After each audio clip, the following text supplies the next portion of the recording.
Hello दोस्तों, तो आपका स्वागत है एडी झारखंड क्लासेस में। और आज एडी झारखंड क्लासेस आप लोग के लिए लाया है न्यू नागपुरी सिलेबस 2023 के अनुसार न्यू नागपुरी व्याकरण का क्लास।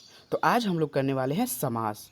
और ये जो क्लास आपका हो रहा है जेएसएससीजीएल, नगर पालिका, उत्पाद सिपाही, जेटेट सभी एग्ज़ामों के लिए हो रहा है, क्योंकि भाई व्याकरण सभी में सेम ही होता है। ठीक है, तो ये हम लोग देख रहे हैं समास। इसमें हम लोग टोटल डिटेल्स डालेंगे और इसका हम लोग क्वेश्चन से सॉल्व करेंगे और बहुत सारे डाउट जो हैं वो भी हम लोग क्लियर करने वाले हैं। ठीक है, तो दोस्तों पहले ही आप ये बताइए कि समास का अर्थ क्या होता है। ठीक है, तो समास का जो अर्थ होता है, समास का है ना अर्थ क्या होता है। समास का नागपुरी में जो है शाब्दिक अर्थ क्या होता है, तो समास का अर्थ होता है संक्षेप। क्या होता है? संक्षेप। और संक्षेप का मतलब तो आप जानते ही हैं। तो चलिए आज हम लोग समास पढ़ेंगे। तो भाई बताइए कि समास कितने प्रकार का होता है। तो ये 5, 6, 7, 8 ये चारों प्रकार का होता है। तो आप लोग सोच रहे होंगे कि ऐसे कैसे हो सकता है। तो भाई विभिन्न नागपुरी कवियों ने विभिन्न प्रकार से ये आपका जो है बंटवारा किए हैं, समास को भाग में बांटे हैं। कौन कवि कितने भाग में बांटे हैं ये चीज़ सारे अभी हम लोग देखेंगे, है ना। तो सबसे पहले मैं देखने से पहले मैं बता दूं कि अभी जो आपका नागपुरी का फुल, ठीक है, कोर्स मिल रहा है 399 में फुल कोर्स। ठीक है, जो कोर्स था पहले ये 299 में, जो ऑफ़र समाप्त हो चुके हैं, है ना। अभी 399 में ये मिल रहे हैं। 149 में आपका झारखंड का सेट, ठीक है, झारखंड सेट, नागपुरी का जो है फुल प्रैक्टिस सेट अभी 20+ सेट मिलेंगे 149 में। करंट अफेयर्स भी मिल रहे हैं, ठीक है, करंट अफेयर्स भी 49 में। ये एडी क्लासेस ऐप पर ये सारे अगर कोर्स खरीदने हैं तो एडी क्लासेस ऐप तुरंत डाउनलोड करें। जो भी स्टूडेंट सेट नहीं लगा रहे हैं वो स्टूडेंट सेट लगाने के लिए, क्योंकि झारखंड जीके का भी यहाँ सेट अवेलेबल है और नागपुरी का भी सेट अवेलेबल है। तो यहाँ एडी क्लासेस ऐप डाउनलोड करें फ्रॉम प्ले स्टोर। ये आप लोग का ऐप है, आप लोग इसे सपोर्ट करें। तो चलिए हम लोग चलते हैं समास की ओर। तो भाई ये आप बताइए कि 5, 6, 7, 8, ठीक है, 8 कितने प्रकार के होते हैं भाई, कौन कौन होते हैं ये हम लोग जानेंगे। तो समास का तो अर्थ हम लोग जान ही चुके हैं, ठीक ना, कि कितने प्रकार का क्या होता है। ठीक है, तो समास किसे कहते हैं, ठीक ना, समास किसे कहते हैं। तो समास से पहले ये जानकारी हम लोग प्राप्त कर लें कि समास को कितने भागों में कौन कौन बांटे हैं। तो देखिए 5, 6, 7 था ना, 5, 6, 7, 8। मैं आपको एक ट्रिक बताता हूँ यहाँ, ठीक है, कि 5 भागों में किसने बांटा। पीटर, प से पीटर, प से 5। पीटर शांति नौरंगी, जो नागपुरी कवि पीटर शांति नौरंगी के द्वारा ये समास को 5 भाग में बांटा है। समास को पीटर शांति नौरंगी ने कितने भागों में बांटा है? 5 भागों में बांटा है। ठीक है, तो प से 5 और प से पीटर, प से 5, प से पीटर, प से 5, प से पीटर। ठीक है, यहीं नागपुरी में 6 भागों में सिंपल नागपुरी व्याकरण अगर पूछे, अगर ओरिजिनली में नागपुरी सिर्फ व्याकरण पूछे कि आपका नागपुरी व्याकरण में समास को कितने भागों में बांटा है? 6 भागों में। अब चलिए, अब बचा आपका 7 और 8। ठीक है, तो 7 सदानी 7। ठीक है, चलिए हम लोग इधर फिर से लिख लेते हैं 7। तो सदानी 7, सदानी नागपुरी सदानी व्याकरण में समास को कितने भागों में? 7 भागों में बांटे हैं। तो सदानी स से सदानी और स से 7, स से सदानी स से 7। ठीक है, आप तो कभी भूलेंगे नहीं। और 8 भागों में देखिए, 8 भागों में समास को किसने बांटा? तो योगेंद्र नाथ तिवारी जी ने बांटा था। किसने बांटा? योगेंद्र नाथ तिवारी। योगेंद्र, खाली आप योगेंद्र लिखिए, काफ़ी है समझने के लिए इतना। तो योगेंद्र नाथ तिवारी जी ने समास को कितने भागों में बांटा? तो ये 8 भागों में बांटा। तो भाई आप तो ये समझ गए होंगे। तो चलिए बताइए कि 5 भागों में, कमेंट सेक्शन में किस करना है ये 5 भाग किसने बांटा, ये आप 5, 6 करके आप लिख सकते हैं। 7 भागों में किसने बांटा? 7 और 8। जल्दी कमेंट सेक्शन में आप कमेंट करें। तो चलिए हम लोग अभी चलते हैं कि समास के बारे में पढ़ते हैं, है ना। तो आपको तो ये समझ में आ गया होगा। और अधिकतर जो पूछता है ना, तो यही पूछता है कि कौन कवि कितने भागों में बांटा है, ठीक है, इससे ज़्यादा नहीं होता है। और मैं बता दूं कि समास, समास दो या दो से अधिक, ठीक है, दो या दो से अधिक शब्द के मिलने से बने नए शब्द को समास कहते हैं, ठीक है। समास किसे कहते हैं? दो या दो से अधिक शब्द मिलता है उसे क्या कहते हैं हम लोग? समास कहते हैं। जैसे वन मानुष, यहाँ वन मानुष है यानी कि वन का मनुष्य, यही चार घोड़वा यानी कि चार पैर वाला घोड़ा ना। देखिए समास को कितने भागों में बांटा गया है? 7 भागों में बांटा गया है। कौन कौन सा? तत्पुरुष समास, कर्मधारय, अवयवी भाव, 8 है ऐसे, लेकिन सदानी के तहत हम लोग पढ़ रहे हैं, ठीक है। नॉर्मली कितना है? 5 है, 6 है ना। यहीं देखिए अवयवी भाव, द्विगु समास, द्वंद्व समास, नई समास, बहुब्रीहि समास, ठीक है। तो देखिए यहाँ आपका शॉर्ट ट्रिक बता दिया जी। तत्पुरुष समास किसे कहते हैं? जिसका आखिरी पद प्रधान हो। सबका सारा हम लास्ट में आपको बताएंगे, ठीक है। सबका जिसका आखिरी पद प्रधान हो वो तत्पुरुष समास कहलाता है। कर्मधारय समास किसे कहते हैं? जिसका पहला पद विशेषता बताता हो वो क्या कहलाता है? कर्मधारय। वहीं जिसका अवयवी भाव किसे कहते हैं? जिसका पहला पद प्रधान हो, है ना। यहाँ तत्पुरुष समास में क्या था? जिसका आखिरी पद मतलब लास्ट वाला पद प्रधान हो वो तत्पुरुष समास कहलाता है। और यहीं अवयवी भाव समास किसे कहते हैं? जिसका पहला पद ये क्या होता है? प्रधान होता है। नेक्स्ट द्विगु समास किसे कहते हैं? जो पद दोनों पद प्रधान होता है ना। नहीं, जो पद होता है संख्या प्रधान होता है, मतलब संख्या होता है जिसमें।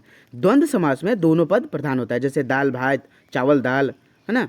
इस प्रकार से नई समास जिसमें जो शब्द का, जो वाक्य का नेगेटिव अर्थ निकले, आप समझ जाइएगा कि नए समास है जो शब्द का, ठीक है। बहुब्रीहि समास ये होता है। जो बहुब्रीहि समास क्या होता है? बहुब्रीहि समास चलिए हम लोग आगे डिटेल्स में जानते हैं, ठीक है। तो चलिए जो फर्स्ट है आपका अवयवी भाव समास है। कौन है? अवयवी भाव समास। अभी जो हम लोग पढ़ेंगे ये अवयवी भाव समास पढ़ेंगे कि भाई अवयवी भाव जिसका पहला पद प्रधान हो, जैसे कि बेफायदा ना, जिसमें फायदा नहीं है। यानी कि देखिए ये बे लगाने से ही ये फायदा का टोटल मीनिंग बदल जा रहा है, और जिससे मीनिंग टोटली बदल जाए उसे क्या कहते हैं? तो उसे कहते हैं कि आपका अवयवी भाव समास है। ये आपका पहला पद प्रधान है। हर घड़ी, जैसे मने मन, पहले पहल, इस प्रकार से आपका यहाँ ये हो रहा है, ठीक है। चलिए नेक्स्ट चलते हैं। छंदा छंद, इस प्रकार से तत्पुरुष समास जेकर ना। तत्पुरुष समास किसे कहेंगे हम लोग? तो तत्पुरुष समास जैसे कि जिसका आखिरी पद क्या हो? प्रधान हो। जैसे मूढ़ कटवा, ठीक है। मूढ़ कटवा में ये क्या है? कटवा देखिए भीख मांगा, क्या मांग रहा है? भीख मांग रहा है, ठीक है। कामचोर क्या चीज़ है? कामचोर मतलब कि वो काम नहीं करता है। घर दमदा, देखिए लास्ट पद सबका प्रधान है। तो इस प्रकार से हम लोग ये पहचानेंगे, है ना। कर्मधारय जिसका पहला पद विशेषता बताता हो। कर्मधारय किसे कहेंगे? जिसका पहला पद विशेषता बतलाता हो वो कहलाता है कर्मधारय, ठीक है। चलिए जैसे यहाँ करी मुही, तो मुंह कैसा है? करिया है। लल मटिया, तो माटी कैसा है? लाल है। महाजन, तो कैसा है? महाजन है। गाय कैसा है? नीलगाय यानी कि नीला है। घोड़ मुहा, मुंह कैसा है? घोड़ा जैसा। तो इस प्रकार से ये आपका बता रहा है, ठीक है ना। द्वंद्व समास, द्वंद्व समास जिसका दोनों पद ना प्रधान हो। एक शॉर्ट में आपको एकदम टोटल चीज दिया जा रहा है, ठीक है। शॉर्ट में एकदम टोटल चीज आपको दिया जा रहा है और डिटेल्स में भी इसको दिया जाएगा, है ना। तो देखिए यहां जो है आपका दोनों पद ये प्रधान है, जैसे कि भाई बहन, दाल भात, गरु छगरी, इस प्रकार से आएगा। तो आप सारे देख लेंगे, है ना। चलिए और भी हम लोग देखते हैं। बहुब्रीहि समास देखते हैं आप। जो 5वां है कौन सा? बहुब्रीहि समास, ठीक है। अर्थ का नया शब्द बना प्रधान होता है। कहने का मतलब ये है जे समास कोनो पद यानी कि प्रधान नहीं होके, है ना, दुइयो पद मिलके कोनो और एक बटे संकेत पहुंचना हुआ बहुब्रीहि समास कहना। मतलब कि कोई इसका एक प्रधान नहीं होता है, दो या दो से अधिक शब्द मिलकर एक दूसरा मतलब नया शब्द बनता है, वो प्रधान होता है, उसे कहते हैं हम लोग। जैसे कि देख लीजिए यहाँ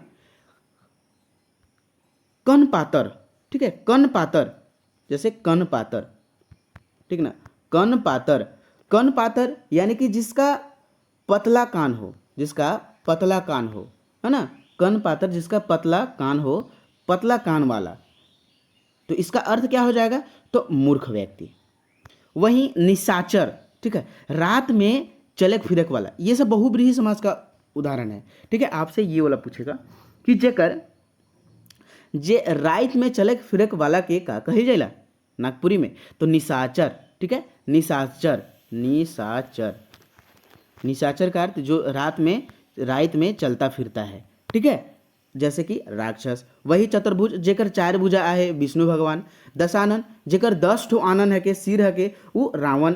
त्रिलोचन जेकर 3 आँख आहे वो भगवान शिव। गिरधारी यानी कि गिरधर, ठीक है, गिरी के धारण करने वाला यानी कि श्री कृष्ण। इस प्रकार से आपको बहुब्रीहि समास का आपको ये मिलेगा। द्विगु समास किसे कहते हैं, तो द्विगु समास, ठीक है, जे समास पहिल पद, है ना, जे समास पहिल पद संख्या हो, है ना, संख्या का बोध करवाइला, जेकर पहला पद संख्या या गिनती होता है उसे क्या कहते हैं, द्विगु समास कहते हैं। ठीक है, द्विगु मतलब 2 और ये 2 संख्या है, यही आप याद रखेंगे, है ना। तो द्विगु यानी कि दोपहरिया, पंचमहला, सतघरवा। देखिए सतघरवा यानी कि घर 7 गो है, पंचमहला 5 गो महल है। वहीं द्विगुना, ठीक है, द्विगुना 3 महला, पंचमंजिला 3 कोनिया, 9 ग्रह ना। तो इस प्रकार से अगर आए तो आप द्विगु समास समझिएगा।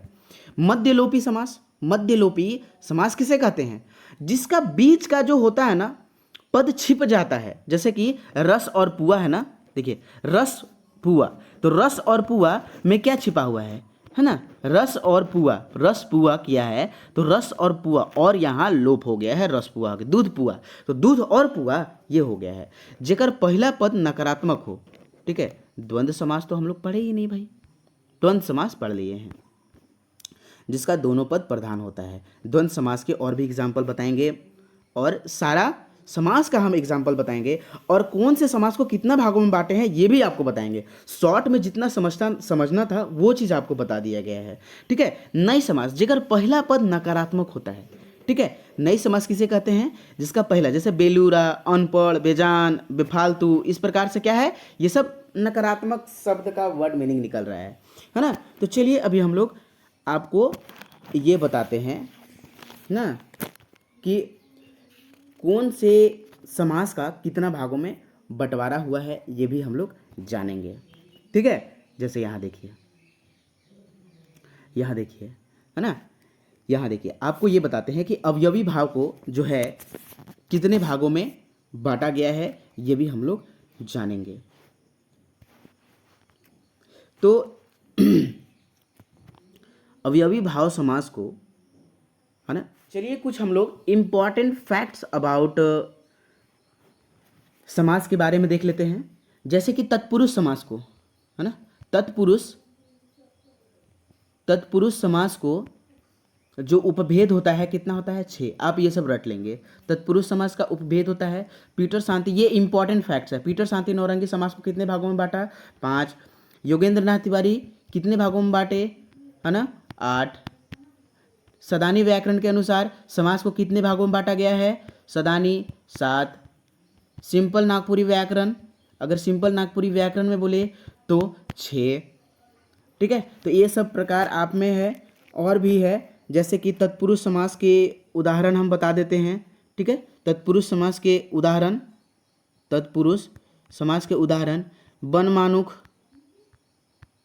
बनमानुख, ठीक है, डहर चलवा, डहर चलवा। आपको एग्जाम्पल बता दे रहे हैं, ये नोट्स बना लीजिएगा। ठीक है, मुँह जोर, है ना, मुँह जोर। नेक्स्ट आपका क्या चीज़ है, द्विगु समास तो आप जानते ही हैं। ठीक है, कर्मधारय, ललमटिया, ये सब जो पहला समास ये बताता हो, है ना। नए समास जो नेगेटिव अर्थ निकलता हो, नए समास जैसे कि अनहोनी।